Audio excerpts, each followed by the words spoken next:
ایک روایت کے اندر آندا ہے سیدنا عمر بن خطاب رضی اللہ تعالیٰ عنہ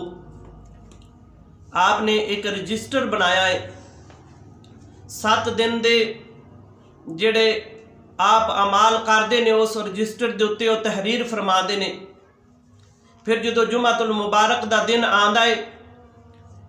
ایک جگہ تے بیٹھ کے اس رجسٹر نو پڑھ دے نے، جڑا کام اللہ دی رضا دی خاطر نہیں کیتا تو اس دے اتے وہ اپنے آپ نو ملامت کر دے نے اور اپنے آپ نو سزا دیندے نے۔ روایت دے اندر آندا ہے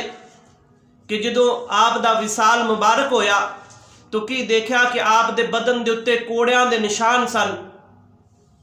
تو صحابہ اکرام یہ دیکھ کے رون لگ پے کہ امیر المومنین خلیفۃ المسلمین اور آپ دے بدن دے اتے کوڑیاں دے نشان نے۔ تو روایت دے اندر آندا ہے کہ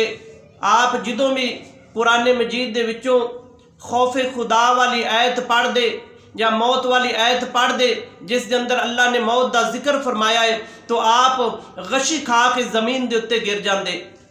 حدیث پاک دے اندر آندا ہے آپ ایک دفعہ گھوڑے دے اتے سوار ہو کے کتے جا رہے سن تو قاری صاحب نے قرآن مجید دی یہ آیت پڑھی ان عذاب ربک لواقع ما لہ من دافع،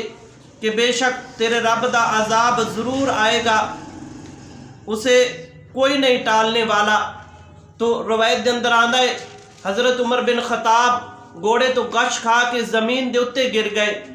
اور آپ دی طبیعت خراب ہو گئی، ایک پورا مہینہ آپ اپنے گھر دے وچوں باہر نہ نکلے۔